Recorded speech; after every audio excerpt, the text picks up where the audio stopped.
I think it's a joke. I looked at the people. They're not representative of this country. And I looked at all the brand new signs paid for, I guess it was paid for by Soros and other radical left lunatics. It looks like it was. We're checking it out. The demonstrations were very small, very ineffective, and the people were whacked out. When you look at those people, those are not representative of the people of our country. Mr. President, besides San Francisco... By the way, I'm not a king. I'm not a king. I work my off to make our country great. That's all it is. I'm not a king at all. Donald Trump clearly hated the No Kings protest. We need much more of it going forward, because that's the only thing that the politicians are going to recognize. They either face the wrath of Trump or the wrath of the people. And they have to be more afraid of the wrath of the people and realize this is not good. I better strap on my balls and do something about it. We can't let up. Cannot let up on it, because he is not going to leave the White House. He does not want to leave the White House. He will not leave the White House. Anybody thinks he'll do this, he'll do that, is just deluding themselves. The Republicans, most of all, because they know, but they're going along with it. It's a classic bully situation. We see it, and there's no other. To face a bully, you have to face him and fight it out and back him off and back him down. That's the only way this is going to work. Actor Robert De Niro, meanwhile, applauded the protesters.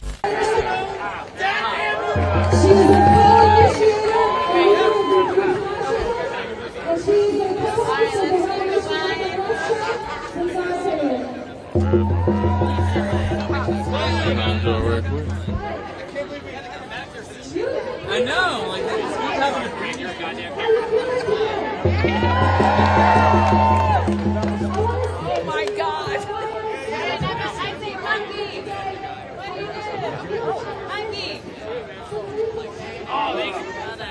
Oh yeah!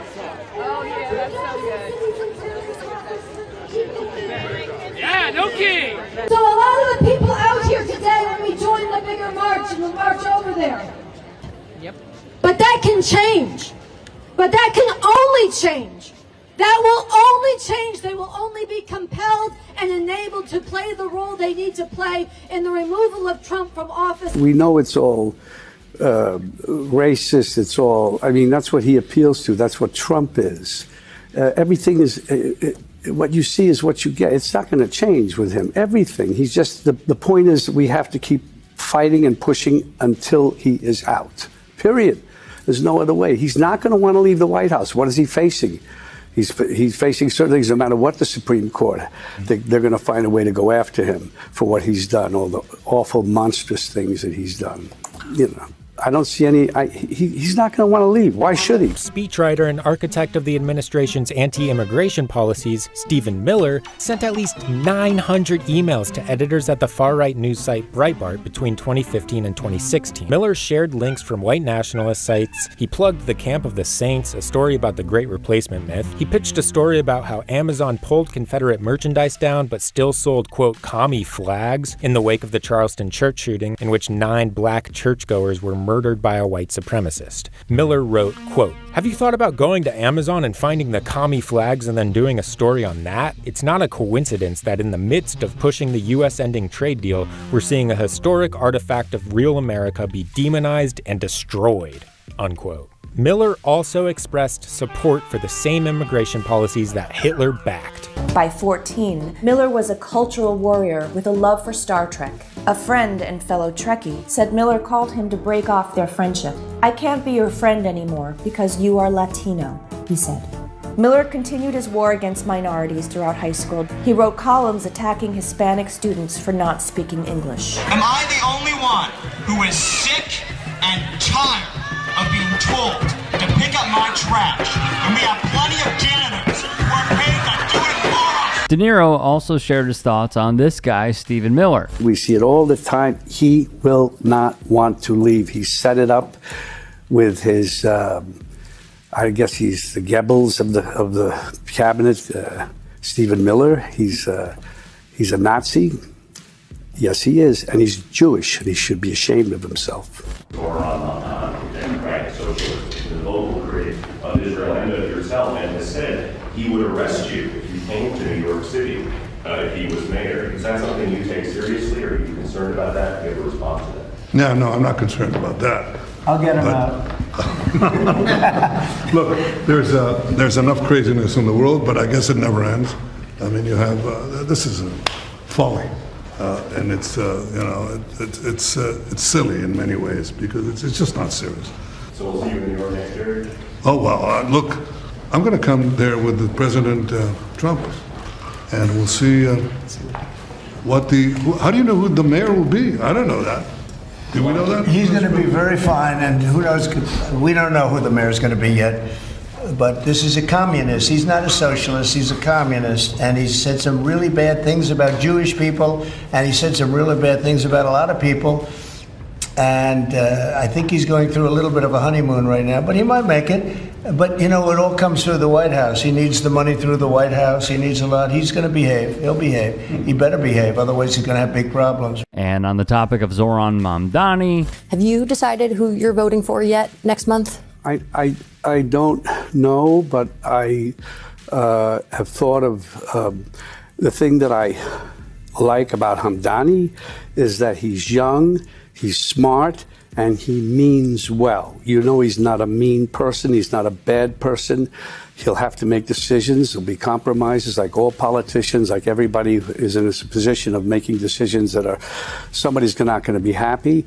But at the end of the day, I feel that I think at this point, I don't know enough yet to go further, but that he will have, he could be somebody that would be the right choice. But you have some reservations about him? I don't even have a reservation. I don't know, and I don't want to say even reservation. I don't know. De Niro didn't exactly ace the test here, I must say. Hey, I appreciate you watching. Now, if you can, please do become a channel member by going to youtube.com/TYTsports and clicking the join button. If that's too much for you, you can just go to tyt.com/join to become a member.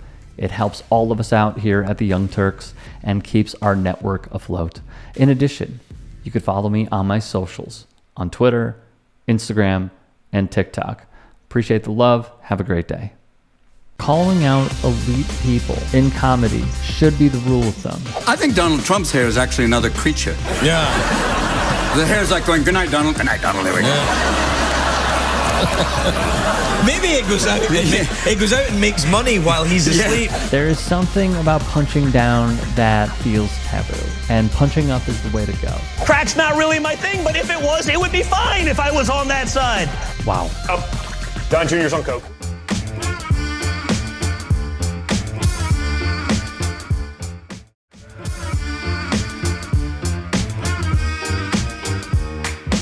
These are the events that will likely take place during Bad Bunny's Super Bowl halftime performance from a certain crowd. Well, I guess I'm boycotting the NFL and the Super Bowl this year. You mean the same NFL that you were just praising 20 minutes ago for giving a moment of silence to Charlie Kirk? Well, that's because Charlie was a patriot.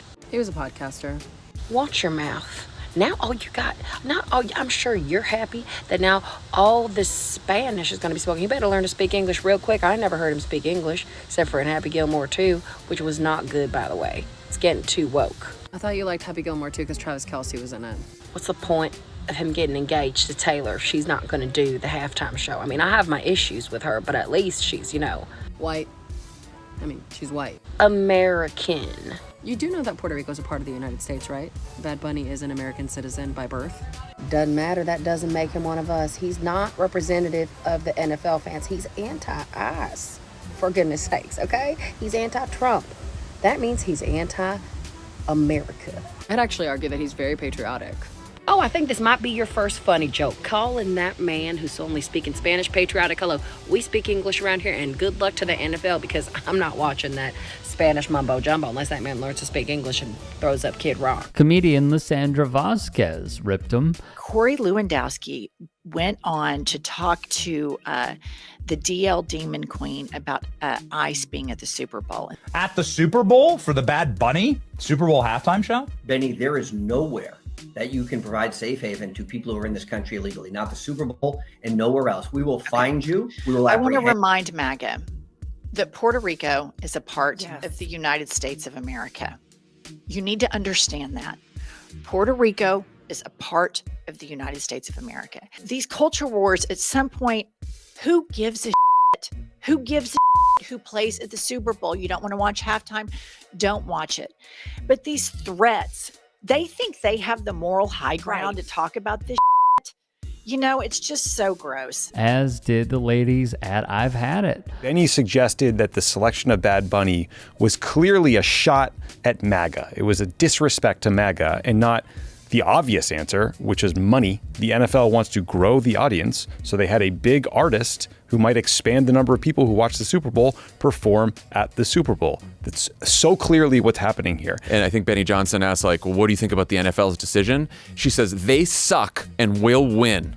God will bless us and we'll stand and be proud of ourselves at the end of the day, and they won't be able to sleep at night because they don't know what to believe. Jesus. They're so weak, we will win and fix it. Bigger picture though, like it's hard to imagine a more MAGA crowd than those who physically attend the Super Bowl. It's like football fans, rich people. Like if you're worried about crimes in that crowd, like get some dogs that can smell cocaine and then go bust people for solicitation. This is not gonna be like a big ice raid event. Let's not say things we'll regret. Mentally Divine, one of my favorite TikTokers, had a fantastic breakdown. Here that is in part. Megyn Kelly called Bad Bunny's Super Bowl performance a slap in the face to MAGA, and I gotta say, she's right, because that's the point. I need y'all to understand that this is way more than a Puerto Rican performing at a halftime show. This is about cultural sovereignty.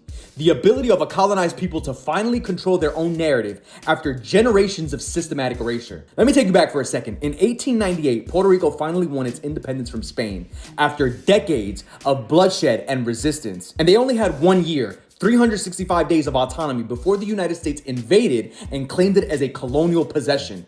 And then erasure began because in 1902, the US made English the mandatory language in Puerto Rican schools, criminalizing Spanish in classrooms. Then in 1917, the Jones Act imposed US citizenship on Puerto Ricans, not as an act of inclusion, but as a draft card.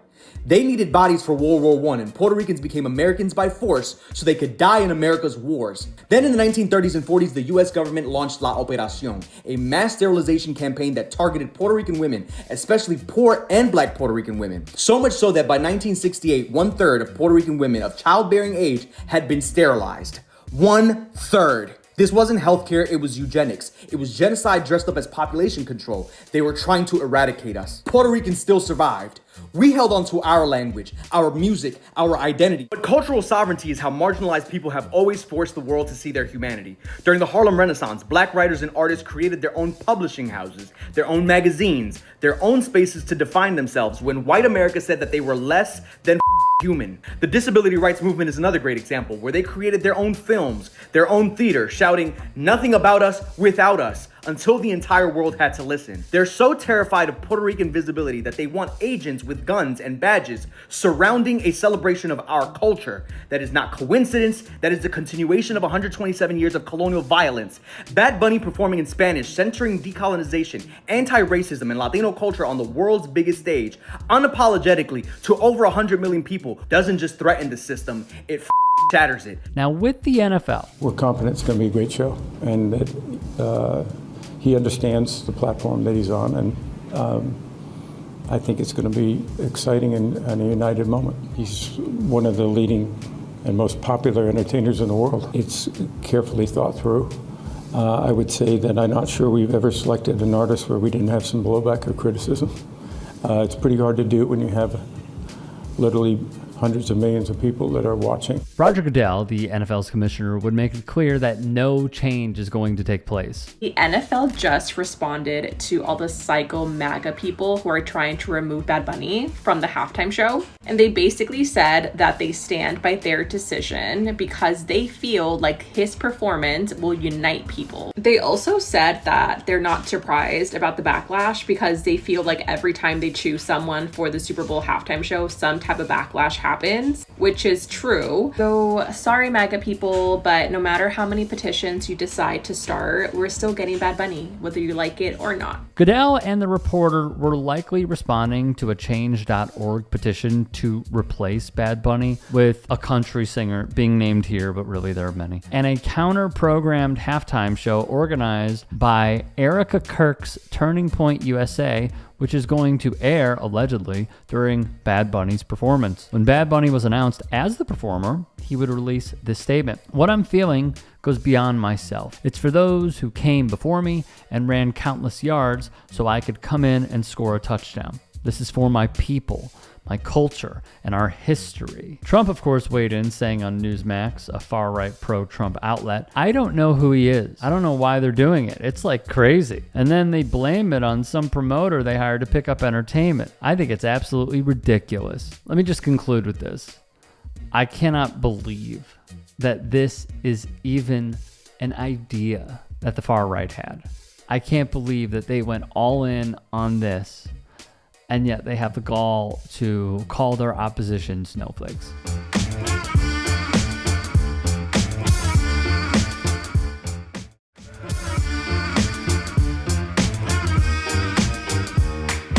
Comedians on the topic of religion, well, you might want to buckle up. What religion are you? Catholic. What are you talking about? Yeah. All right. Well, It's dead. you know, they children. Right. So you're like my brother said the funniest thing. He goes, dude, you name one other business that would still be open if that's what they were doing it. You know? Like Starbucks if they were children. It wasn't all the baristas. No. It was just a couple of bad ones. I'm still going to go down there and buy coffee. They have no one to blame but themselves. I know. Dude, they had like Nazi money. They had Jewish people's valuables. Like they bet on the wrong. I get it. If you saw the Germans' cars, you're like, I think they're gonna do it. Yeah. You know, it's like a football game. Right. I'm gonna go with that. We were making DeSoto's. It's like I'm gonna go with these guys, and they lost, and then they were kind of like, oh yeah, sorry about that. Plus, they were gonna take out not only a race of people, they were gonna take out a religion. So that was good for their business. And then they come around and talk to you about how to be a good person. Out of here. I belong to an Episcopal church. And what is the difference between Episcopal and Catholic, if you could tell me? There is no vow of celibacy. No vows. Oh, for the priests? They allow women to be Episcopals don't believe in transubstantiation. Oh boy, the Pope is here. I just heard trans and I was like, oh no, what's happening? Am I about to be killed? You've taken the word of God in vain the last time, sinner. Jeffrey Asmus, who's developed quite a following on TikTok, has discussed his upbringing with religion and brought many anecdotes to his sets. And then there's the comedic genius of Gianmarco Cerezi. I do think it's funny to be a Catholic and to like my comedy. I'm very thankful that you're here, but it is very funny. Yeah, we talked about it before we came. He was like, they were like, yo, what do you Wait, when you say he, do you mean he? Oh, okay. We talked about it before he came. I was like, is it okay? How many Hail Marys do I have to say for every priest joke that he makes tonight, Father? So you're all Catholics? Yeah. Amazing. Amazing! It's amazing because you're having fun. But we disagree on almost every fundamental aspect of reality. I would never go to church and listen to you guys talk for a second of my life. Let's say hello to Catherine Gongaware, because she is cooking in her sets as well. Anyone in here do nonprofit work for a living? What do you do? We're going to church. We're going to church. Oh, okay, right. Nonprofit through tax evasion. I understand.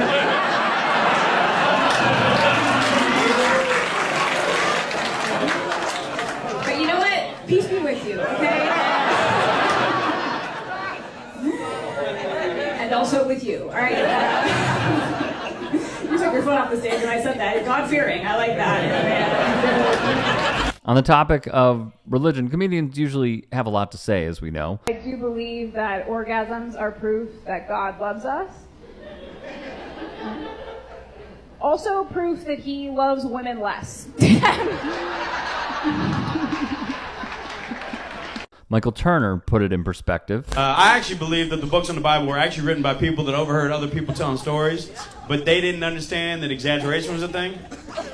Right, like hyperbole was really popping off in 0 BC, but they didn't know how to read it.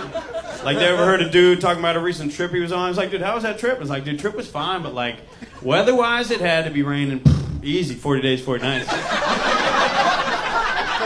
what do you mean? It was a 3-day weekend. It was monsoon season. You didn't have to. You built a boat with your family? What are you doing, dude? You did that to the zoo? They're looking for you, bro.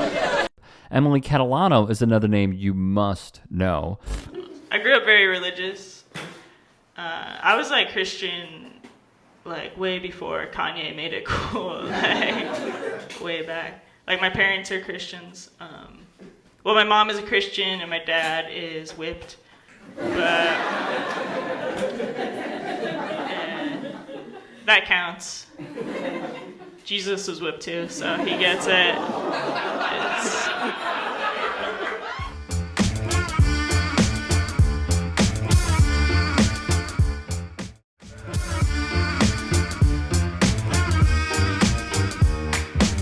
Emily Catalano is another name you must know. I grew up very religious. I was like Christian, like way before Kanye made it cool, like way back. Like my parents are Christians. Well, my mom is a Christian and my dad is whipped, but that counts. Jesus was whipped too, so he gets it. Skylar Higley, who was raised Mormon, per his own words, spilled the tea. I grew up in Salt Lake City. I was raised Mormon, which is like if you ordered Christianity on Temu.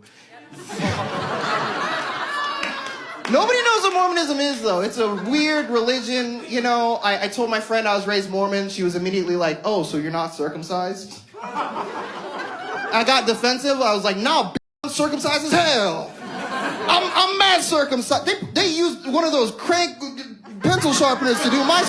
I wish I wasn't circumcised. That'd be awesome. Then I'd finally have a place to hide all my rubies. People know that Mormons were polygamists. They have multiple wives. You know, a lot of people had multiple wives. I'm glad that didn't happen to me, because if I got Mormon wives, I'd make them fight, bro. I'd make them fight. The secret fights of Mormon wives. That's what we be doing. And if you win a championship, I'm going to teach you how to read. That's... Dan Docimo shared this hilarious tidbit from his family. One of my very Catholic cousins asked me, Danny, does it bother you at all that Paul's letter to the Corinthians says you're not supposed to be queer? And I was like, no. I'm not a Corinthian.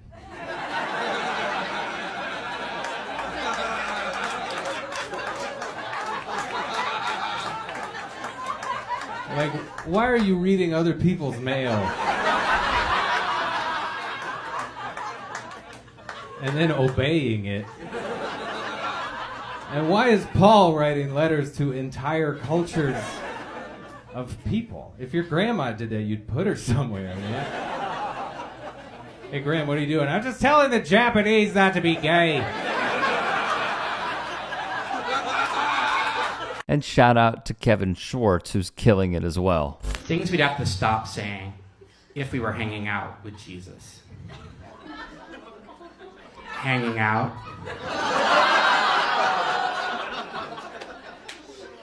Fit to a T.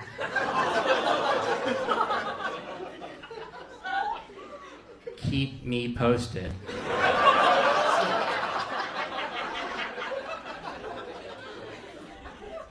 Who died and made you king?